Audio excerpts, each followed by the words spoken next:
Hola, ¿cómo están jóvenes? En esta nueva semana continuamos explorando la anatomía de las plantas. Las plantas presentan órganos vegetativos con determinadas funciones. La raíz se encarga de absorber los nutrientes y el tallo de conducirlos hacia las hojas. Las hojas cumplen una de las funciones más importantes en la planta, que es la fotosíntesis. Las plantas, a través de la fotosíntesis, se abastecen de alimento para obtener energía. Por eso son considerados organismos autótrofos, porque producen su propio alimento, y no solamente eso, sino también que lo disponen para otros organismos. Por eso se dice que son autótrofos y productores. Las hojas tienen una función importante en la planta de llevar a cabo la fotosíntesis. Pero, ¿cómo se forman las hojas? Recordemos un poco en la característica morfológica que presentaba el tallo, ¿no? El tallo, a lo largo de su recorrido, se encuentran yemas denominadas caulinares, que producen ramas, foliares, que producen hojas, apicales, que permiten el crecimiento en longitud, ¿no? Foliares, que producen flores, y fructíferas, que producen frutos. A lo largo del tallo se forman yemas con células en constante división y que van a formar otros órganos vegetativos o reproductores. La planta presenta justamente diferentes tipos de órganos vegetativos y el día de hoy vamos a hablar de las hojas. Como les había mencionado, en el tallo se forman las hojas a través de las yemas foliares.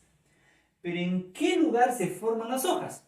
Se forman en un espacio o en un lugar denominado nudos. En los nudos se forman las hojas o ramas, ¿no? Entonces, a lo largo del tallo se van a encontrar nudos que van a permitir la formación de hojas o ramas. Tanto de un tallo leñoso, como lo puedes observar aquí, ¿no? O un tallo herbáceo, ¿no?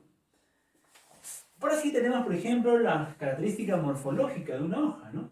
Aquí está formándose una hoja, desde un inicio, esta hoja ha sido una yema, ¿no? Una yema foliar. Y esta yema foliar se convirtió en una estructura vegetativa más desarrollada denominada hoja.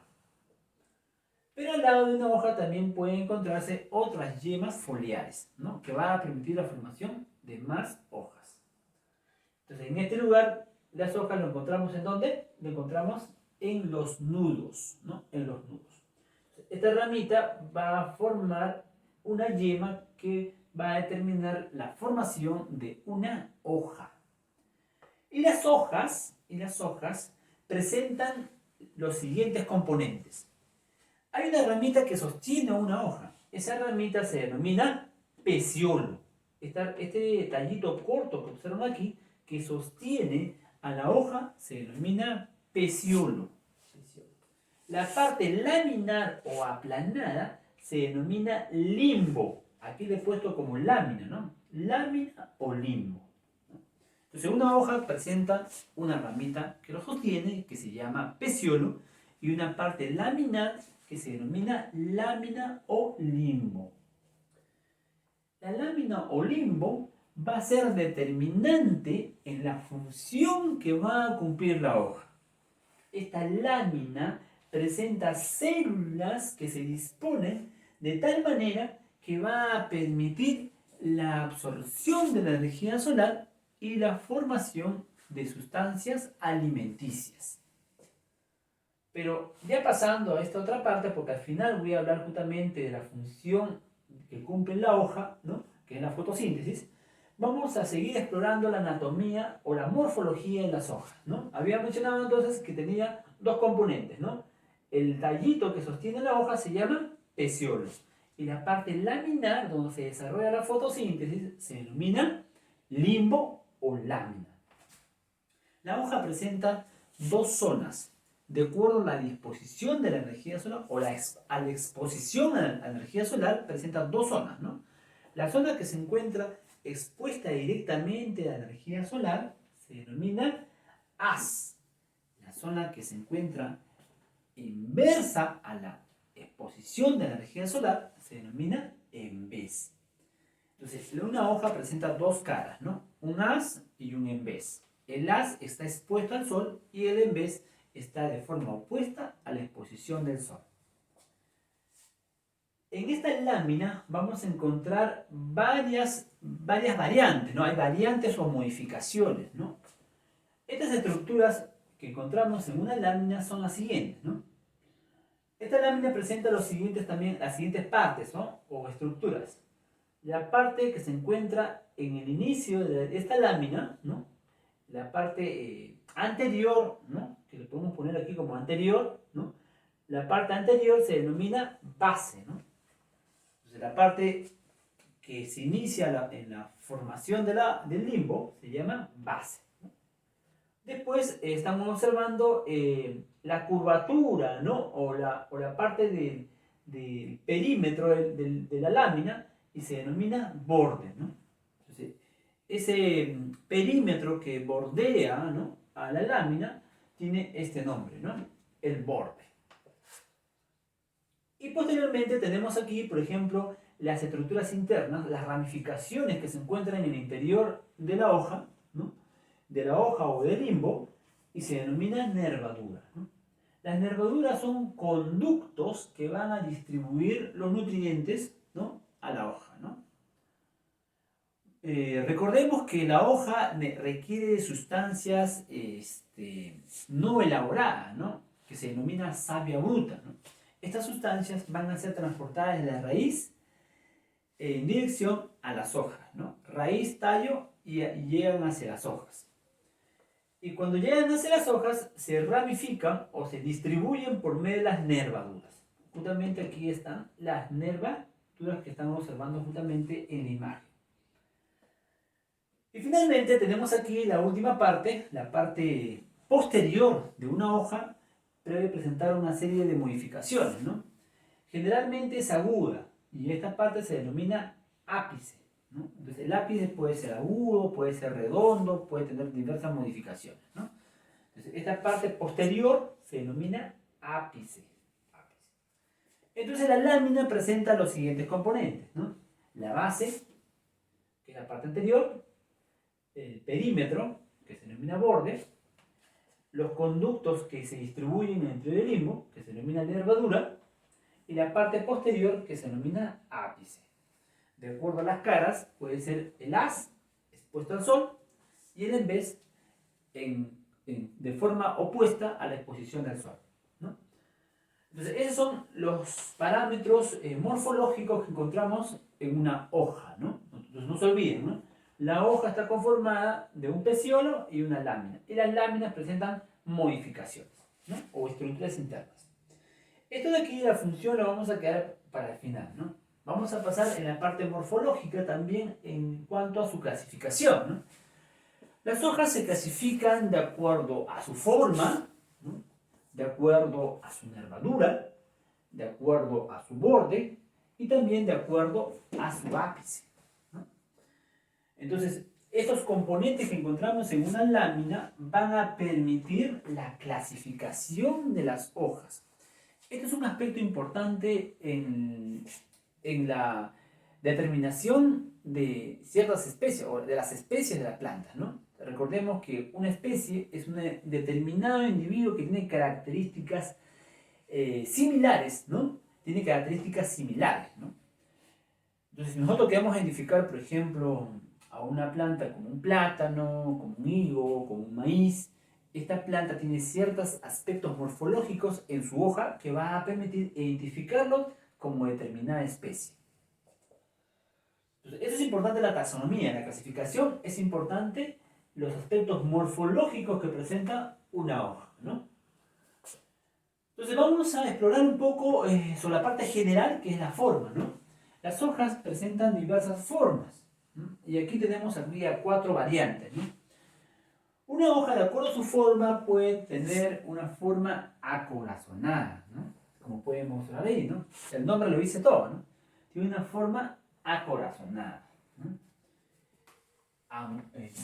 Este, ancha en la base, ¿no? Y aguda en la parte del ápice. O puede ser lanceolada, ¿no? Angosta, ¿no? Ancha, ¿no? Pero una anchura que se va a continuar de forma muy frágil, ¿no? Muy suave y va a terminar en una parte aguda, ¿no? Lanceolada. Le dicen lanceolada justamente porque tiene forma de lanza, ¿no? Como ustedes pueden observar, esta otra modificación de acuerdo a su forma de la hoja. Lanceolada, forma de lanza. Las agitadas, las bases tienen bordes, ¿no? Tienen bordes agudos, ¿no? Como pueden observar justamente en la imagen, ¿no? Sagitada tiene la base, una base aguda hacia la parte anterior, ¿no? Sagitada. Y bueno, la espátula, ¿no? Que justamente que se simula una espátula, esta herramienta, ¿no? Esta herramienta es también una característica, una forma que presentan las hojas, ¿no? Forma espatulada, como pueden ver ahí, ¿no? Forma una espátula o una forma una cuchara, ¿no? Espatulada. Hay otras modificaciones, ¿no? La ovada, las redondas, por ejemplo, ¿no? Las redondas, ¿no? Las ovadas, las abobadas, ¿no? Las oblo-anceoladas, ¿no? Hay una serie de variantes, ¿no? Pero estas son las más importantes, ¿no? Como estoy observando aquí, ¿no? Acorazonada, lanceolada, sagitada y espatulada. Eso de acuerdo a su forma que presenta una hoja. De acuerdo al borde, o sea, al perímetro que tiene una hoja, ese perímetro tiene una forma, ¿no? Por ejemplo, las hojas pueden tener una forma, como podemos observar aquí, ¿no? Una forma no modificada, ¿no? O sea, no tiene ornamentaciones en su borde, ¿no? Si es una forma no modificada, que significa que es lisa, ¿no? Como pueden observar aquí, si es lisa, no hay modificaciones, se denomina entera. Pero si tiene una serie de estructuras o formaciones agudas, si tiene bastantes formaciones agudas, como pueden ver acá, ¿no? Una serie de alfileres salen aquí en el borde, alfileres, ¿no? Una forma de alfileres, formas agudas, se denomina aserrada, ¿no? Entonces, la que tiene en su borde formas agudas, ¿no? Todo el borde tiene formas agudas en forma de espinas, se denomina aserrada. Y si tienen una ondulación bien larga, ¿no? Ondulaciones largas, como pueden ver acá, se denomina festonada, ¿no? Las festonadas o festonados. Y si tienen una serie de redondas, pero terminan en forma aguda, ¿no? Redondas y agudas, ¿no? Redondas y agudas. Si tienen formas redondas y agudas, se denomina dentado. Dentado porque justamente parecen dientes, ¿no? Es justamente la otra forma que encontramos en cuanto a los bordes. También hay otras formas, ¿no? Por ejemplo, las partidas, las lobuladas también. Las lobuladas es cuando justamente estos bordes son mucho más ondeados, ¿no? Mucho más ondeados. La partida es cuando los bordes llegan a la nervadura. Recuerden que la nervadura es justamente el conducto que va a distribuir las sustancias, ¿no? No se olviden eso, ¿no? Entonces, justamente, si es partido, es cuando los bordes llegan a la nervadura, ¿no? Y la hoja se va a dividir, ¿no? Entonces, esa es otra formación, ¿no? Entonces, repetimos de nuevo. En cuanto a los bordes pueden ser no modificados, se llama entera, tiene forma de agujas, ¿no? Una serie de estructuras finas, ¿no? Agudas, y se denomina cerrada, suavemente ondulada, se denomina festonado, o pueden tener en forma de dientes, se denomina dentado. De acuerdo a la nervadura, pueden ser diversas. Y también esto es un criterio importante para poder determinar dos tipos de plantas en las más evolucionadas. Recordemos que las plantas más evolucionadas se denominan angiospermas, es decir, las plantas que presentan fruto. No todas las plantas presentan fruto, sino hay un grupo de plantas denominadas angiospermas. Estas plantas son aquellas que producen fruto. Hay, por ejemplo, está el palto, ahí está, por ejemplo, la manzana, el limón, ¿no? Ahí está el culantro. Todas estas plantas presentan frutos y son angiospermas. Estas plantas que presentan frutos, denominadas angiospermas, tienen dos grupos, las mono y las dico. Las mono son aquellas plantas generalmente herbáceas y presentan un cotiledón, una hoja embrionaria en su formación, ¿no? Cuando germina se forma una hoja embrionaria, ¿no? En cambio, las dicotiledóneas, cuando germinan, se forman dos cotiledones y generalmente son diversas, ¿no? Las dicotiledóneas son diversas, pueden ser herbáceas, pueden ser arbustivas o pueden ser arbóreas, ¿no? Las dicotiledóneas. ¿Por qué les menciono esto? ¿Por qué les hablo de las angiospermas? ¿Por qué les hablo de las mono y las dico? Porque justamente para poder reconocer una angiosperma monocotiledónea y una angiosperma dicotiledónea, es importante observar estas características, principalmente la nervadura.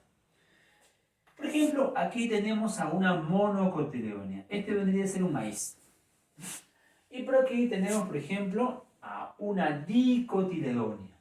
Esta es una dicotiledónea, ¿no? Este podría ser, por ejemplo, ¿no? Podría ser un pacay, ¿no? Podría ser un frijol, ¿no? Podría ser cualquier tipo de planta dicotiledónea, ¿no? Entonces, las dicotiledóneas que tenían, recordemos un poco cuando les mencioné, ¿no? Cuando les expliqué, les dije que las dicotiledóneas presentan en su germinación dos cotiledones. Y las mono, como el maíz, las monocotiledóneas cuando germinan se forma un solo cotiledón, ¿no? Si ustedes agarran la semillita, por ejemplo, y sacan esa cascarita, van a ver justamente que el frijol, el payar, se forman dos embriones, dos embriones, ¿no? Esos embriones van a permitir identificar a una dico, ¿no? En cambio, en un maíz se forman dos embriones, no, solamente se forma uno, ¿no? Se forma uno. Entonces recordemos que es un criterio importante, ¿no? Pero me estaba mencionando justamente que la característica morfológica de una hoja también me permite identificar a una mono y una dico. Por ejemplo, las monocotiledóneas presentan una hoja con nervaduras paralelas. Como ustedes pueden observar, estas son las nervaduras. Las nervaduras se encuentran alineadas unas sobre otras, ¿no? Se encuentran superpuestas. Están superpuestas. Están en forma paralela. Por eso se llama justamente paralelinerias. En este caso le hemos puesto rectinerias, que es lo mismo, ¿no? Rectinerias en forma de rectas, ¿no? Nervaduras en forma de recta o paralelinerias. No se olviden esto, ¿eh? Rectinervia o paralelinervia. Esta es una monocotiledonia. Entonces, cuando ustedes vean una hoja que tiene nervaduras rectinervias o paralelinervias, ya, es una mono. Es una planta que tiene frutos y es una monocotiledonia. Ejemplo, el maíz. En cambio, si yo observo una hoja que presenta este tipo de nervaduras, yo diré que es una dico. ¿Cómo es esta nervadura, profesor? Esta nervadura es la siguiente, ¿no? Tiene una nervadura principal y de esa nervadura principal salen nervaduras secundarias, ¿no? Salen nervaduras secundarias. Nervadura principal y salen nervaduras secundarias, ¿no? Una dicotiledónea presenta nervadura principal y nervaduras secundarias. Nervadura principal y nervaduras secundarias. Y van a ver principalmente de dos tipos, ¿no? Por ejemplo, las pectinerias es cuando hay una nervadura principal y las nervaduras secundarias son casi transversales, ¿no? Son casi transversales, ¿no? Casi forman un ángulo de 90 grados, ¿no? Transversales. En cambio, las palmatinerias, como su propio nombre dice, tiene forma de palma, ¿no? Como forma de una mano, ¿no? Las palmatinerias, de un punto salen ramificaciones en forma de dedos, ¿no? En forma de dedos. Palmatinervias. Las palmatinervias tienen esa característica. Entonces, no se olviden, las mono tienen nervaduras paralelas, ¿no? Y las dico tienen una nervadura principal con ramificaciones, ¿no? Con nervaduras secundarias. Nervadura principal con nervaduras secundarias. Puede ser peninervia o puede ser palmatinervia. Eso es importante, ¿no? Hay también plantas que tienen una sola nervadura, ¿no? También las que tienen una sola nervadura son monocotiledóneas, ¿no? Uninervias se dice, ¿no? Tienen una sola nervadura nada más, ¿no? También hay plantas que tienen nervaduras en forma de curva, así, ¿no? Así, así, así, ¿no? También son dicotiledóneas. Recordemos, solamente las plantas que presentan nervaduras paralelas o una sola nervadura son las mono. Si tienen nervadura principal y nervaduras secundarias, es una dicotiledónea. No se olviden esos jóvenes, ¿ya? Ok, entonces ya hemos explorado la anatomía morfológica de las hojas. Ahora vamos a hablar de la función que cumplen las hojas en la planta. Había mencionado que las hojas presentan una función importante en la planta que le va a dar el autosostenimiento, ¿no? Producir su propio alimento. Por eso son considerados organismos autótrofos. Y este alimento lo va a disponer para otros organismos, los consumidores, ¿no?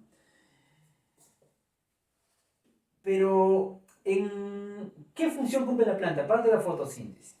Para ello exploremos un poquito el interior de una hoja, ¿no? Hacemos un corte, una hoja, y vamos a observar lo siguiente, ¿no? Las hojas presentan una cubierta de células o una capa de células que lo va a proteger. Lo va a proteger de la desecación, ¿no? Esta hilera de células se denomina epidermis. Y la epidermis produce una sustancia cerosa que se llama cutícula, ¿no? Este epidermis produce una cutícula. Si ustedes alguna vez, por ejemplo, han visto una hoja, han visto justamente que tiene una parte transparente, ¿no? Esa lámina transparente es la cutina. Es una cutícula cerosa que es formada por la epidermis. Entonces, la epidermis forma la cutícula, pero la epidermis también forma una serie de pelitos o tricomas, ¿no? Que también va a cumplir otras funciones en la hoja. Entonces la epidermis forma una capa cerosa que le va a permitir ser impermeable a la hoja, ¿no? Va a ayudar a que no se deshidrate, ¿no? Y también va a formar tricomas o pelos que van a cumplir un rol importante también en la deshidratación. Estas células que ustedes ven aquí son células modificadas de la epidermis. Se denominan estomas. Estas células conforman los estomas, porque estas células denominadas oclusivas, ¿no? Las células oclusivas forman un orificio llamado ostiolo que va a permitir llevar a cabo el intercambio gaseoso, que consiste en la incorporación de dióxido de carbono para llevar a cabo la fotosíntesis. Un elemento, una sustancia importante que se requiere en la fotosíntesis es el dióxido de carbono. ¿Por dónde va a ingresar? Por este orificio llamado ostiolo o estoma, ¿no? Pero también cuando este orificio se abre, no solamente permite el ingreso de dióxido de carbono, sino también va a liberarse moléculas de agua, generando la deshidratación en las plantas. El intercambio gaseoso desarrolla una desventaja evolutiva que es la deshidratación. Por eso las hojas han desarrollado una serie de estructuras que van a minimizar la pérdida de agua. Y una de ellas son los pelos o tricomas. Las plantas que presentan más pelos o tricomas van a permitir justamente que no se pierda tanta agua, que la planta no se deshidrate. Es una estrategia que han desarrollado las plantas. O en otro caso, otras plantas, por ejemplo, han desarrollado estomas en la parte del embés, ¿no? El embés. Otras plantas han desarrollado en sus hojas, por ejemplo, la apertura de los estomas solamente en las noches, no en el día, cuando hay mayor exposición al sol. Entonces, en las noches guardan el dióxido de carbono, ¿no? Debido a que en la noche abren sus estomas, guardan ese dióxido de carbono y en el día lo mantienen cerrado, permitiendo que no pierdan moléculas de agua, ¿no? Son varias estrategias evolutivas que han desarrollado las hojas para no perder moléculas de agua. Entonces, eso es en cuanto justamente a la morfología externa. La morfología interna, ¿qué tenemos aquí? En la parte interna tenemos justamente a unas células denominadas parénquima. Y el parénquima es la célula más importante de la planta, ¿no? ¿Por qué? Porque el parénquima es la célula que presenta la estructura funcional en la planta. Esta organela importante en la planta, en esta célula, se denomina cloroplasto. El cloroplasto presenta una serie de estructuras llamadas tilacoides, ¿no? Y en los tilacoides se va a encontrar el pigmento fotosintético, aquel que va a permitir absorber la energía solar y disponerlas en la formación del alimento. Miren, sí, jóvenes, la siguiente semana vamos a hablar justamente de ese tema, ¿no? El tema de fotosíntesis.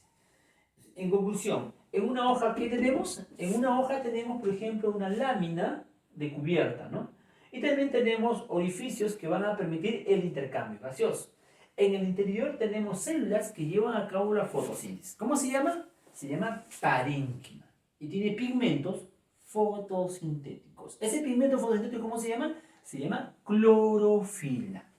Entonces, cuando una hoja esté expuesta al sol, los parénquimas, a través de su clorofila, van a absorber la energía solar y van a producir alimento disponible para ellos y para otros organismos. Vamos ahora a culminar justamente con uno de los conceptos más importantes que vamos a desarrollar la siguiente semana. Porque la siguiente semana el tema es fotosíntesis. ¿Qué es la fotosíntesis? Foto significa luz y nos referimos a la luz solar. Las plantas disponen de esa luz solar para la síntesis. Para la síntesis. ¿Síntesis qué significa? Elaboración. Para la síntesis o elaboración de moléculas orgánicas o llamado también alimento. Entonces, la siguiente semana vamos a hablar del concepto de fotosíntesis. Fotoluz, luz que dispone la planta para elaborar alimento. Ese es un concepto importante que ustedes deben saber para que la siguiente semana ustedes estén familiarizados con estos conceptos tan básicos en la biología. Bueno, jóvenes, vamos a dejarles una tarea importante para ustedes y esperemos que exploren un poco sobre eso, ¿no? Pongamos la siguiente tarea. Ustedes van a buscar e indagar, jóvenes, sobre los estomas, ¿no? ¿Cómo son los estomas? ¿Cómo son los estomas en las plantas cactáceas y en las plantas, por ejemplo, como el pino, ¿no? Pongan ahí. Van a buscar ustedes investigar cómo son los estomas en las cactáceas y en el pino.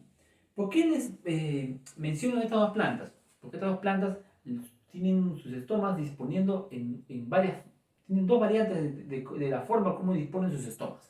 Por eso justamente quiero que averigüen y la siguiente semana vamos a preguntarles qué es lo que ustedes han desarrollado, investigado y explorado en este aspecto. Bueno, jóvenes, pasamos a la segunda parte. Vamos, continuamos.